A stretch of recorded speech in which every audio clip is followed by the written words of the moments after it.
சமீபத்தில் சேலத்துக்கு போயிருந்தேன். சேலத்தில் போயிட்டு அப்போ அங்கே ஒரு பெரிய முருகன் சிலை, ரொம்ப அது முருகன் சிலை இவ்வளோ உயரமாக வேறு எங்கேயும் கிடையாது அப்படின்னு சொல்லிட்டு போய் சரி பார்ப்போம், அந்த சிலையை போய் பார்க்கலான்னு சொல்லிட்டு போனேன்னா நல்லா உயரமாக இருந்தது, பார்க்குறதுக்கு அழகாக இருந்தது. ஆனால் எனக்கு என்னங்க, அது மூட நம்பிக்கை தானே, கடவுள் நம்பிக்கைலாம் கிடையாது. போய் பார்த்தப்போ எனக்கு என்ன கேள்வின்னா, ரோஸ் கலரில் இருந்தார் முருகன். ரோஸ் கலரில் அவருடைய சிலை செதுக்கப்பட்டிருக்கு. அப்படின்னா நம்ம முருகன் தமிழ் கடவுள்னு சொல்கிறாங்க. தமிழர்கள் என்றைக்கு ரோஸ் கலரில் இருந்தாங்க? அப்போ ஏன் ரோஸ் கலரில், ஏன் கருப்பாக தானே இருந்திருப்பார்? உண்மையிலே முருகன் என்கிற ஒரு கதாபாத்திரம் இந்த உலகத்தில் வாழ்ந்திருந்தால் அப்போ அவர் கருப்பாக தானே இருந்திருப்பார். அப்போ ஏன் ரோஸ் கலரில் இருக்கார்? அப்படின்னா மக்களுக்கு வெண்மை நிற மோகம். கடவுளாக இருந்தால் கூட வெண்மையாக இருந்தால் தான் பிடிக்குது. வெண்மையாக இல்லைன்னா கடவுள்கிட்ட இவங்க வேண்டுறது செல்வம் மட்டுமல்ல, நிறைய பணம் கொடு, பிரச்சனை இல்லாத ஒரு வாழ்க்கை கொடு அப்படின்னு வேண்டுறது மட்டும் கிடையாது. இவருடைய வேண்டுதல் இன்னும் என்னவாக இருக்குது அப்படின்னா, எனக்கு வெண்மை நிறத்தை கொடு. அந்த கடவுள் வெண்மை நிறத்தை கொடுக்க வேண்டும் என்கிற வேண்டுதலும் மக்களுடைய மனதில் இருக்கிறது. அப்படி இருக்கும்போது அந்த கடவுளே வெண்மையாக இருந்தால் தான் அந்த கடவுளை கூட இவங்க ஏற்றுப்பாங்க. அதனால் அந்த கடவுள் கருப்பாக இருந்தாலும் ஏற்றுக்க மாட்டாங்க. முருகன் அப்புறம் தமிழ் கடவுள்ன்றாங்க. தமிழர்கள் கருப்பாக தான் இருந்திருப்பாங்க. ரொம்ப கருப்பாக தான் அவர் இருந்திருப்பார். அப்படின்னா ரோஸ் கலரில் இருக்கிறதுக்கு அவர் வாய்ப்பே கிடையாது. அப்படின்னா இங்கே இருக்கிற மக்கள் அப்போ அவர் பிராமணரும் கிடையாது. ஒருவேளை பிராமணராக இருந்திருந்தால் அவர் வெள்ளையாக இருந்திருக்க வாய்ப்பு இருக்குது. அப்படின்னா அவர் பிராமணரும் கிடையாது. அப்படி தான் சொல்லப்படுகிற. முருகன் ஒரு பிராமணர் கிடையாது. அப்படின்னா அப்போ அவர் கருப்பாக தானே இருந்திருக்கணும். ஏன்னா பிராமணர் அல்லாத ஒருவர் கண்டிப்பாக வெண்மையாக இருக்க, அவர் வெண்மையாக இருந்திருப்பார். அப்படின்னா கடந்த காலங்களில் அவர் யாராக இருந்திருப்பார்னா, அவர் பெரிய முதலாளித்துவராக இருந்திருப்பார், முதலாளியாக இருந்திருப்பார். அவர் வயலில் உழைக்காத ஒருத்தராக இருந்திருப்பார். அதனால் அவர் வெள்ளையாக இருக்க வாய்ப்பு இருக்குது. மற்றபடி பெரும்பாலான மக்கள் அந்த காலங்களில் கருப்பாக தான் இருந்தாங்க. பெரும்பாலான யாரெல்லாம் வெறும் பிராமணர்கள் மட்டும்தான் கருப்பாயிடுவோமோ அப்படிங்கிற பயந்து போய் தான் பிராமணர்கள் விவசாயமே பண்ணுறதில்ல. நிழல்லே வேலை பார்க்கணும் அப்படிங்கிறதால தான் கோயிலை தேர்ந்தெடுத்தார்கள். கோயிலுக்குள்ளே ரொம்ப குளிர்ச்சியாக இருக்கும், வெயில் வர்றதுக்கு வாய்ப்பே கிடையாது. அதனால் அந்த நிழல்லே வேலை பார்த்துட்டு வீட்டுக்கு வந்துடுவாங்க. நிழலில் வெயிலே படாத மாதிரி அவங்க பார்த்துப்பாங்க. அதனால் அந்த வெண்மை நிறத்தை அவர்கள் பார்த்து கொண்டார்கள். வெண்மை நிற மோகம் என்பது அதன் மூலம் மக்களுடைய மனதில் திணிக்கப்பட்டது. அப்போ கடந்த காலங்களிலே மக்களுடைய மனசில் வெண்மை நிற மோகம் இருந்திருக்கு. அப்படின்னா அது ரொம்ப ஆயிரக்கணக்கான வருஷமாகவே இருந்திருக்கு. அது பிராமணர்களால் இந்த மக்களுக்கு ஏற்படுத்தப்பட்டது. வெண்மை நிறத்தில் ஒருவருமே இங்கே அவர்கள் பார்ப்பதற்கு யாருமே இங்கே இல்லை. வெண்மை நிறத்தில் யாருமே இல்லைன்னா அவர்களுக்கு அப்படி ஒரு மோகம் ஏற்படவே செய்திருக்காது. எல்லாம் கருப்பாக தான் இருக்காங்க. இந்த உலகத்தில் மற்ற நாடுகளில் எப்படி இருக்காங்க, என்ன இருக்காங்கன்னு சொல்லிட்டு ஒரு ஆயிரக்கணக்கான வருஷத்துக்கு முன்பு மக்களுக்கு தெரிஞ்சிருக்க வாய்ப்பே இல்லை. அப்போ உலகத்தில் எல்லா இருக்கவங்களும் இப்படி தான் கருப்பாக தான் இருப்பாங்க அப்படின்னு அவங்க நினச்சிட்டு இருந்திருப்பாங்க. அதுமாதிரி வெள்ளை நிறத்தில் வாழ்கிற அந்த நாட்டில் உள்ள மக்கள் வெள்ளை நிறத்தில் இருக்கிறார்கள் என்றால் ஒரு ஆயிரக்கணக்கான வருஷத்துக்கு முன்பு உலகத்தில் உள்ள எல்லாருமே வெள்ளையாக தான் இருப்பாங்கன்னு அவங்க நினச்சிட்டு இருப்பாங்க. ஏன்னா உலகத்தை பற்றி தெரிஞ்சுக்கிறதுக்கு அன்றைய காலத்தில் வாய்ப்பு இல்லை. அதனால அவங்களுக்கு வெண்மை நிறத்தின் மீது அவர்களுக்கு ஒரு பெரிய இருமாப்பு, தாழ்மை, கருப்பாக நிறத்தில் உள்ளவர்கள் மீது அவர்களும் தாழ்ந்தவர்கள் அப்படிங்கிற கருத்து அவர்களுக்கு இருந்திருக்காது. அப்போ வெண்மை நிறத்தோடு ஒரு இயல்பான ஒரு மனப்பான்மையோடு வாழ்ந்து கொண்டிருந்திருப்பார்கள். கருப்பு நிறத்தவர்களுக்கு தங்களை பற்றி தாழ்வு உணர்வுகள் அவருக்கு வந்திருக்காது. ஆப்பிரிக்காரங்களுக்கு ஏன் அவங்களுக்கு தாழ்வு உணர்வு அவர்களுக்கு வருகிறது? அவர்களை தாழ்வாக மற்றவர்களே நினைக்கிறார் என்றால் அவர்களுக்கு வெண்மை நிறத்திலும் மக்கள் வாழ்கிறார்கள் என்பதை அவர்கள் தெரிந்து கொள்வதன் மூலம் அவர்களுக்கு கருப்பு நிறம் அதனோடு ஒப்பிட்டு பெறப்படுவது தான் கருப்பு நிறம் என்பது தாழ்வானது. கருப்பு நிறத்தில் இருக்கிற நாம் தாழ்வானவர்கள், வெள்ளை நிறத்தில் இருக்கிறவர்கள் உயர்வானவர்கள், வெள்ளை நிறம் தான் அழகு அப்படிங்கிற ஒப்பிட்டு பார்ப்பதற்கான வாய்ப்பு ஏற்படுறதுனால தான். ஏன்னா அது பார்க்க முடியுது. அப்படி ஒன்று இல்லவே இல்லை. அவங்க வெள்ளை நிறத்தில் இந்த உலகத்தில் மக்களே இல்லை அப்படின்ட்டு அவர்கள் நினைக்கும் போது அவர்களுக்கு தங்கள் நிறம் உயர்வானது. அதனால் பிற நிறத்தோடு ஒப்பிட்டு பார்ப்பதற்கான வாய்ப்பு அவர்களுக்கு இல்லாமல் போகிறது. அப்போ அந்த மாதிரி வாய்ப்பு இல்லாமல் இருப்பது தான், இயற்கையாகவே இருப்பது தான் ரொம்ப நல்ல விஷயம். அதனால் கடந்த காலங்களில் ஆப்பிரிக்காரர்கள் கூட தங்கள் நிறத்தை தாழ்வாக நினைக்கல. ஏன்னா அவர்கள் வெள்ளை நிறத்தில் ஒரு மக்களை கடந்த காலங்கள்னால் ஒரு 500-600 வருஷத்துக்கு முன்னாடி, 1000 வருஷத்துக்கு முன்னாடி ஆப்பிரிக்க மக்கள் கூட தங்கள் நிறத்தை தாழ்வாகவோ இழிவாக நினைக்கல. அவங்க இயல்பாக ஏற்றுக்கொண்டு மகிழ்ச்சியாக வாழ்ந்தார்கள். ஆனால் ஆயிரக்கணக்கான வருஷங்களுக்கு முன்னாடி கூட இந்தியர்களுக்கு தங்கள் கருப்பு நிறத்தின் மீது ஒரு தாழ்வு உணர்வு இருந்து வந்திருக்கிறது. அதற்கு காரணம் வெள்ளை நிறத்தில் இங்கு வாழ்ந்த இந்த பிராமணர்கள் தான் காரணம்.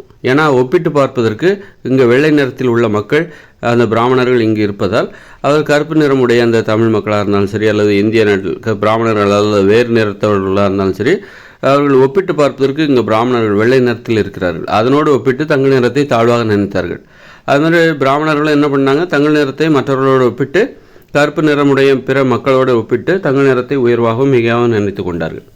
அதனால் ஆங்கில மோகம் என்பது இந்தியர்களுக்கு ஆயிரக்கணக்கான வருஷத்துக்கு முன்பே இந்த பிராமணர்களால் ஏற்படுத்தப்பட்ட ஆங்கில மோகம் இல்லை, வெள்ளை நிற மோகம். தப்பாக சொல்லிட்டேன். வெள்ளை நிற மோகம் என்பது ஆயிரக்கணக்கான வருஷத்துக்கு முன்பே பிராமணர்களால் இங்குள்ள மக்களுக்கு ஏற்படுத்தப்பட்டிருக்கிறது என்பதுதான் உண்மை. தங்களுடைய கருமை நிறத்தை தாழ்வாகவே நினச்சிட்டு வாழ்ந்துட்டுருக்காங்க யார், இந்தியர்கள்.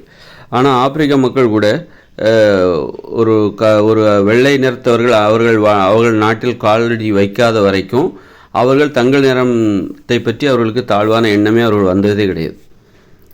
ஏன்னா அவங்க பார்த்த மக்கள், வாழ்கிற மக்கள் எல்லாருமே அவங்க நிறத்தோடு, ஒரே மாதிரியான நிறத்தோடு, கருப்பு நிறத்தோடு தான் வாழ்ந்து வந்திருக்கார்கள். உலகத்தில் உள்ள எல்லாருமே அப்படி தான் இருப்பாங்கன்னு அவங்க நினச்சிட்டு இருந்திருக்காங்க. உலகத்தை பற்றி அவங்களுக்கு அது பற்றின அக்கறையும் அவங்க கவலையும் இல்லாமல் சந்தோஷமாக மகிழ்ச்சியாக வாழ்ந்துட்டு இருந்திருப்பாங்க. எப்போ ஆங்கிலேயர்கள் வெள்ளை நிறத்துடையவர்கள் அங்கே அந்த பூமியில் காலெடுத்து வச்சாங்களோ அப்போ அந்த மக்கள் வெள்ளை நிறத்தில் இப்படிப்பட்ட மனுஷங்களா அப்படின்னு சொல்லி ஆணு வாயை பறந்து பார்த்தாங்க, வியந்து பார்த்தாங்க. ஆனால் அந்த வியப்பை பயன்படுத்தி கொண்டு இந்த வெள்ளை நிறமுடைய அந்த ஆங்கிலேயர்களாக அது வெளிநாட்டுக்கு அவங்க என்ன பண்ணாங்க, அவங்கள அடிமைப்படுத்தினாங்க. இங்கே இந்தியர்கள் என்ன பண்ணாங்க, ஆயிரக்கணக்கான வருஷத்துக்கு முன்பே பிராமணர்களுக்கு இந்த வெள்ளை நிறத்தை பிராமணர்களின் வெள்ளை நிறத்தை ஆணு வாய்ப்பிழந்து பார்த்து அந்த வியப்பை பயன்படுத்தி கொண்ட பிராமணர்கள் இங்குள்ள மக்களை வேறு மாதிரியான நுட்பமான முறையில் அடிமைப்படுத்துவதற்கான சதி சேவைகளில் ஈடுபடும்போது தான் இந்த மூட நம்பிக்கைகள், சடங்குகள், சம்பிரதாயங்கள் இதெல்லாம் அவர்கள் கட்டமைத்தார்கள். வெள்ளை நிறத்தையும் பாதுகாத்துக்கிட்டமாச்சு, வயலில் இறங்கி வேலை செய்ய வேண்டிய அவசியமும் இல்லாமல் போச்சு. அதன் மூலம் கற்பாக வேண்டிய அவசியமும் கட்டாயமும் அவர்களுக்கு அந்த பயமும் அவர்களுக்கு இல்லாமல் நிழலிலேயே வாழ்ந்து வெள்ளை நிறத்தை பாதுகாத்து கொண்டார்கள். அதன் மூலம் தங்கள் மீதான வியப்பையும் தக்க வைத்து கொண்டார்கள். வெண்மை நிற மோகத்தை மக்களுக்கு ஏற்படுத்தி கொண்டு வாழ்ந்து வந்தார்கள் கடந்த காலங்களில் இருந்து இன்று வரை. அதனால் இன்றைக்கி கூட பார்த்திங்கன்னா அந்த சிலையை பார்த்தா ரோஸ் கலரில் இருக்குது. ரோஸ் கலரில் அந்த முருகன் சிலை இருக்குது. அப்படின்னா தமிழருடைய கடவுள்கார முருகன் அப்படின்னா அவர் இன்றைக்கி ரோஸ் கலரில் இருந்தார். அதாவது ரோஸ் கலரில் இருக்கணும்னு மக்களுடைய எதிர்பார்ப்பு. ஏன்னா மக்களுக்கே ரோஸ் ஆகணும், வெள்ளை ஆகணும் அப்படிங்கிற ஆசை இருக்குது. அப்போ அந்த அப்போ மக்கள்கிட்ட இந்த கடவுள்கிட்ட நிறைய விண்ணப்பங்கள், கோரிக்கைகள் இருக்குது. நிறைய பணக்காரன் ஆகணும், அவத்தோடு வெள்ளை நிறமாகவும் ஆகிட வேண்டும். பணக்காரர் ஆகிட்டாலே வெள்ளை நிறமாக ஆகிடலாம் அப்படிங்கிற கருத்து மக்கள்கிட்ட. ஏன் பணக்காரனாக ஆகணும் அப்படிங்கிற ஆசைப்படுறாங்கன்னா, பணக்காரங்களாகிட்டாக்கா பணம் அதிகமாக சேர்த்துட்டா வெள்ளை நிறமுடையவர்களாக நம்முடைய நிறத்தை மாற்றி விடலாம் அப்படின்னு நம்பிக்கை. அது உண்மை. ஏன்னா பணக்காரர்கள் வயலில் இறங்கி வேலை செய்ய மாட்டாங்க. இயற்கையிலிருந்து விலகி தங்களை தனிமைப்படுத்தி கொண்டு தங்கள் தோலில் வெயில் படாத மாதிரி பார்த்துப்பாங்க. அதனால் அவர்கள் நிறம் மாறிக்கொண்டே வரும். அந்த கருப்பு நிறம் கருப்பு நிறமாக இருந்தால் கூட அவரிடம் பணம் விட்டால், பணக்கார ஒரு வாழ்க்கை விட்டால், சொகுசாக வாழ்ந்து விட்டால் அவருடைய தோலின் நிறம் தோலில் வெயில் படாமல் பார்த்து கொள்வார்கள். அத்துடன் அவர்கள் தோலில் உள்ள கருப்பு நிறம் மறைந்து கொண்டே வரும். அப்புறம் வெளுப்பாக மாறிவிடுவார்கள், வெள்ளையாகவும் ஆகிவிடுவார்கள் என்பது அது ஒரு உண்மைதான். அதனால தான் மக்களுக்கு ஏன் பணக்காரன் ஆகணும் அப்படின்னா நிறவெறி, நிறமோகம், வெண்மை நிற மோகம் தான் காரணமாக இருக்கிறது.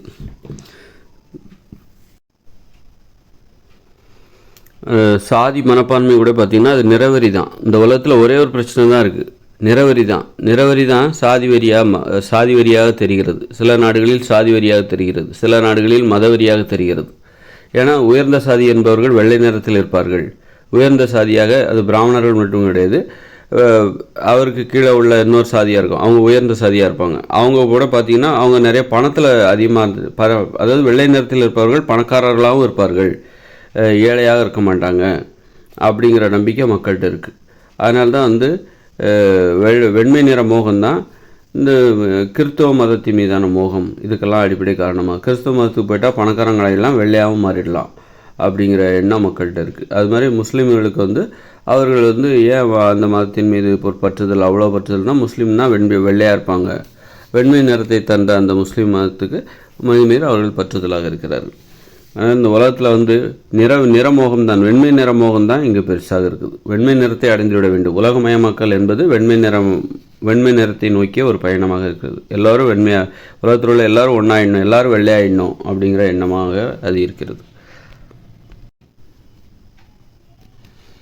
அதனால் பாருங்கள், எந்த கடவுளையும் வந்து கருப்பு நிறத்துலேயும் நீங்கள் பார்க்க முடியும். இயேசு கூட கருப்பாக இருந்தால் அவரை ஏற்றுக்க மாட்டாங்க. இயேசு வெள்ளையாக இருக்கனால தான் அவரை ஏற்றுக்கிறாங்க. அதனால் வெள்ளை நிறம் தான் மக்களுடைய விருப்பமாக இருப்பதால் பணக்காரர்கள் வெள்ளையாகி விடுவார்கள். அதனால் பணத்தின் மீதான ஒரு மோகம், அது ஒரு மக்களுடைய. அதனால் வெண்மை நிறந்த மோகம் தான் நிறமோகம், அதாவது நிறவெறி தான்.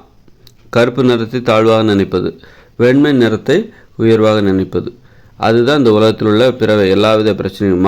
மதவெறி அப்படின்னா இப்போ வந்து இந்து மதத்துக்கு அப்போ முஸ்லீம்களை ஏன் எதிராக நினைக்கிறாங்கன்னா அவங்க போட்டியாளர்கள், அவர்கள் வந்து போட்டியாளர்கள் அப்படிங்கிற மாதிரி, பிராமணர்களின் போட்டியாளர்கள். முஸ்லீம் மதத்தினர் இங்கே வந்ததுனால வெண்மை நிறத்தை அடிப்படையாக கொண்ட ஒரு வியப்பை வந்து முஸ்லீம்கள் பறித்து கொண்டார்கள். அவர் வெள்ளையாக இருக்கிறார்கள், அவர் இடையில் வந்தவர்கள். நாங்கள் ஏற்கனவே இருந்துக்கிட்டு இந்த மக்களுக்கு, இந்தியர்களுக்கு நாங்கள் வெள்ளையாக இருந்து கொண்டு இங்கே ஒரு வியப்பை சம்பாதித்து கொண்டிருந்தோம், வியப்பையும் பெருமையும் பெற்றுக்கொண்டிருந்தோம் வெண்மை நிறத்தின் மூலமாக பிராமணர்களாகிய நாங்கள். அப்போ இடையில வந்த முஸ்லீம்கள் அவர்களும் வெள்ளையாக இருந்ததுனால அவர்கள் வந்து அந்த வாய்ப்பை எங்களிடமிருந்து அந்த வியப்பை பறித்து கொண்டார்கள். மக்களிடம் இருக்கிற அந்த ஒட்டுமொத்த வியப்பில் இவர்களும் பங்கு கேட்கிறார்கள், இந்த முஸ்லீம்களும். அதனால் முஸ்லீம்கள் தான் இவர்களுக்கு சரியான போட்டியாளர்கள். யாருக்கு? பிராமணர்களுக்கு. அதனால் முஸ்லீம்களை வீழ்த்த பிற சாதியினரை வந்து தூண்டி விடுகிற வேலையை வந்து செய்து கொண்டிருக்கிறார்கள். அதனால் இங்கே வந்து நிறவெறி தான் இங்கே இருக்குது. நிறத்திற்கிடையான அந்த போட்டி, இதெல்லாம் நிறத்தை அடிப்படையாக கொண்டு ஒற்றுமையாக ஒன்று திரள்வது, அது போன்ற அணுகுமுறை தான் இங்கே இருக்கிறது. அதனால் கடவுள் ஏன் வந்து ரோஸ் கலரில் இருக்கார், ரோஸ் கலரில் அவருக்கு ஏன் பெயிண்ட் அடிக்கிறாங்க அப்படின்னா, மக்களிடம் ரோஸ் கலர் தான் அழகு, வெள்ளை நிறம் தான் அழகு அப்படிங்கிற கருத்து அவங்களுக்கு இருக்குது.